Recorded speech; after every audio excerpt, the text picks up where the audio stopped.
So I'm gonna buy the same bike for the 15-year-old, the 10-year-old, and the 7-year-old. That's a 7-year-old rides. Because we gotta be equal, right? No, we gotta be fair. Fair is letting someone know up front what the requirements are, or giving them all an opportunity to do something, but not giving them the exact same outcome, right? So envy is, I want what you have and I'm gonna do whatever it takes to get that. So we make a lot of movies about that. I think about Scarface. Did Scarface have a happy ending? Well, let's think about it. Tony Montana, Al Pacino, I think did a pretty good job in the movie, especially if you learn the backstory of what it took to get the movie made. But they were trying to make a point with the movie, right?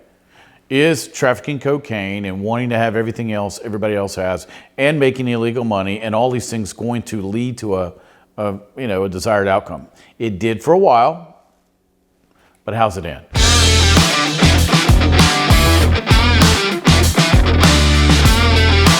Hey, welcome to What's Your Problem? I'm Scot Ferrell. I got an interesting topic today. It's called envy. Well, it's not really somebody else's problem. I think it's everybody's problem in society right now. And when I say everybody, I mean it's everybody's problem, whether you're envious or not. If somebody else is envious, it becomes a problem for society. You may personally not have any envy, but there are plenty of people that we run into on a daily basis that do. I just got out the definition. I normally don't do this, but for some reason, our government, a lot of people in politics, people in general have forgotten what envy really is, and maybe it's not a virtue. Now, lately we've been making it a virtue, but I don't think it is. Let's read through it. All right, the feeling of wanting to have what someone else has. Is that a good virtue to have? Not really sure on that one.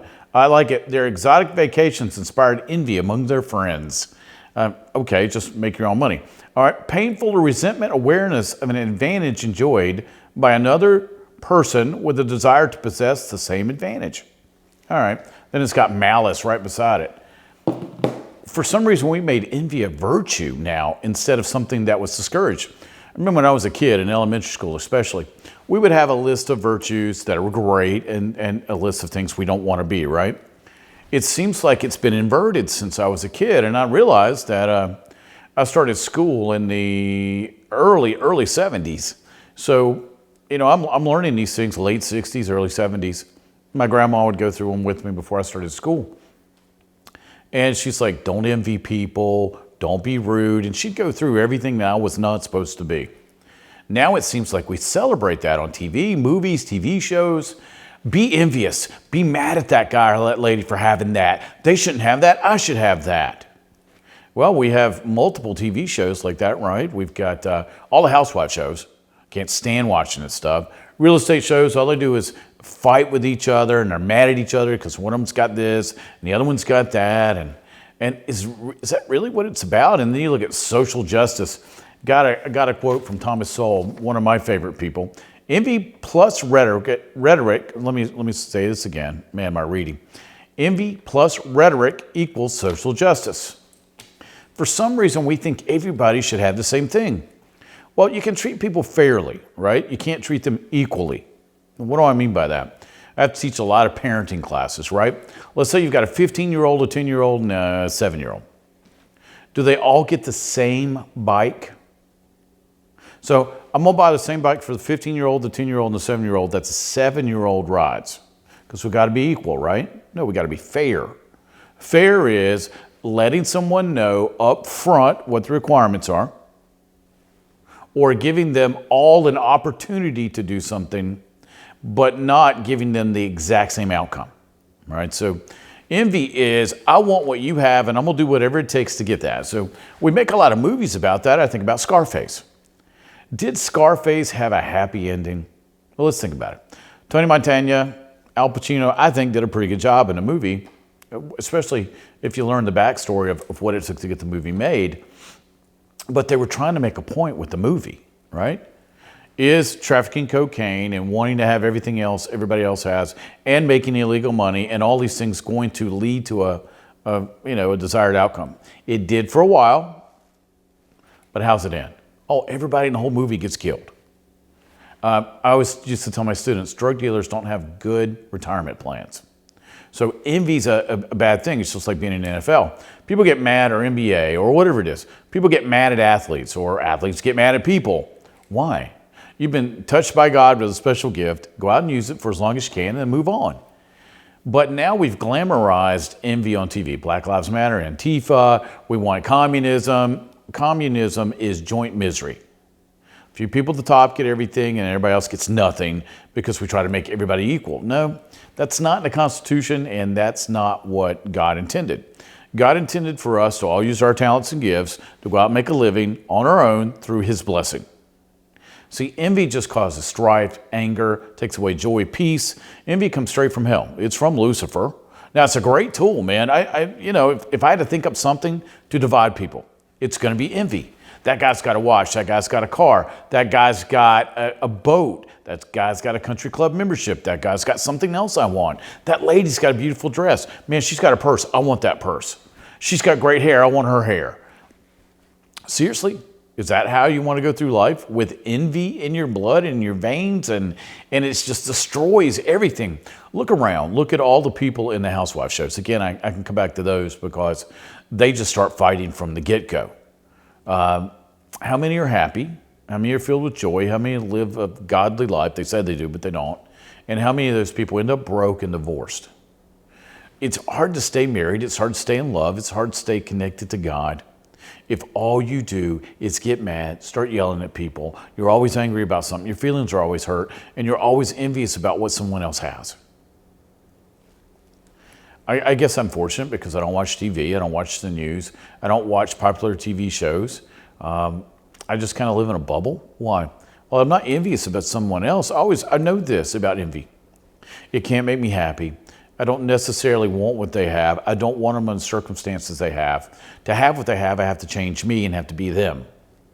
No, God made me to be me. And for me to be me, I've got to do me.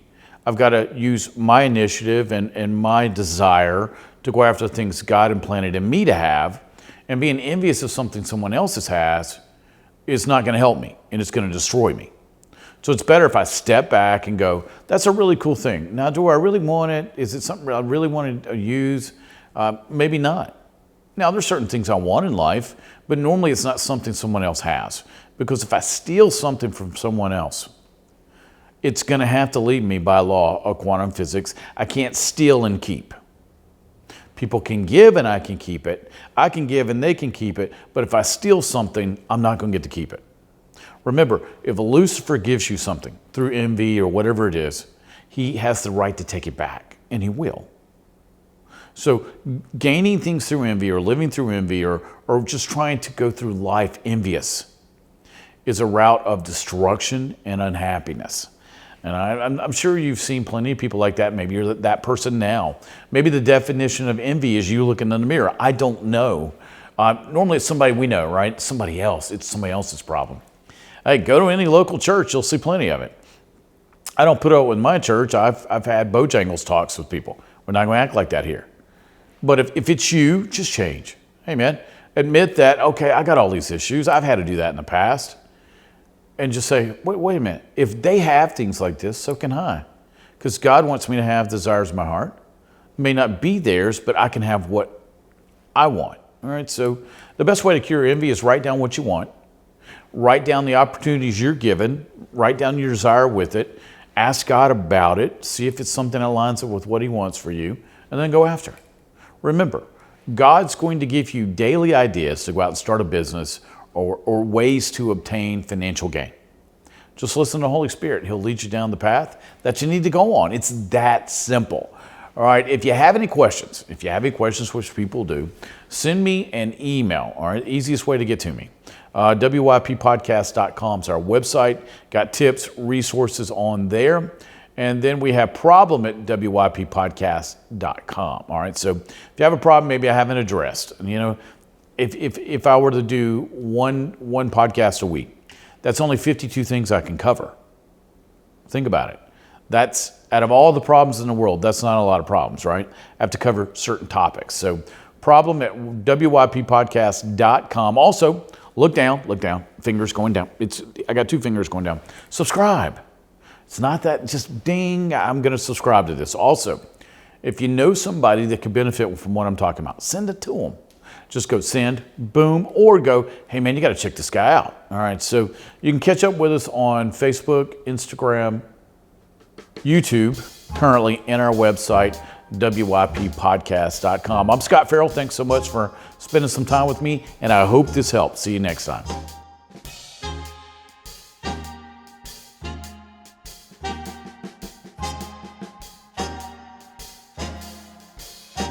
Sweet and slow.